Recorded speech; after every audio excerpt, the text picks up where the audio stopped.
gorillas from the Democratic Republic of the Congo would say,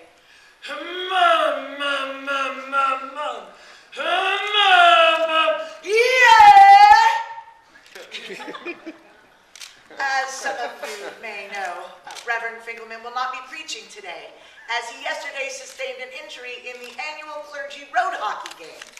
Apparently, late in the match with the teams tied, Reverend Finkelman fell on the ball during a mad scramble. Then, concealing the ball between his legs, stumbled in feigned agony toward the opposing team's net. By the time the Anglicans realized what was happening, Reverend Finkelman had gotten to within 5 feet of the goal, where he was struck down. But as he fell, Finkelman managed to get a shot away, going topside on the bishop, before subsequently being rushed to emergency.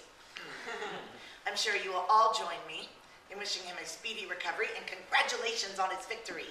But in lieu of cards or flowers, Meredith, Mrs. Finkelman, asks that those wishing to express themselves instead purchase an Nanaimo bar or a lemon square from the youth group after the service, as they have nearly reached their fundraising goal for their eyeglasses trip to Honduras.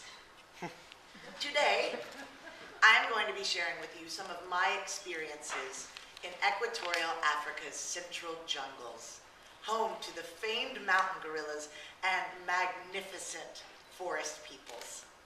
For any guests with us this morning, my name is Reverend Lillian McEwen, and I am the youth minister here at St. Andrew's United Church.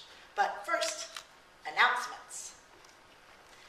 Mrs. Hutchinson requests that the Pearls of Compassion Knitting Group, who are feverishly completing work on toques and scarves for those displaced by the recent flooding in Pakistan's troubled tribal regions, please meet at Mrs. Hutchinson's house this Thursday evening, as there is a scheduling conflict with the jiu-jitsu class, who are usually booked in the gymnasium but have been bumped into the friendship room because of the Interfaith Symposium.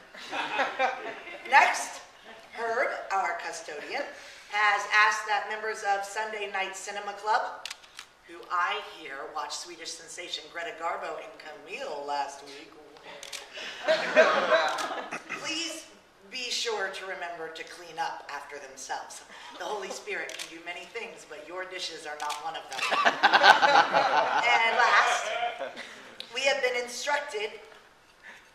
encouraged by the General Assembly not to shake hands or touch directly after the service today, but to instead perform the traditional Hindi greeting, Namaste, or the God within me greets the God within you, to help curb the spread of virus.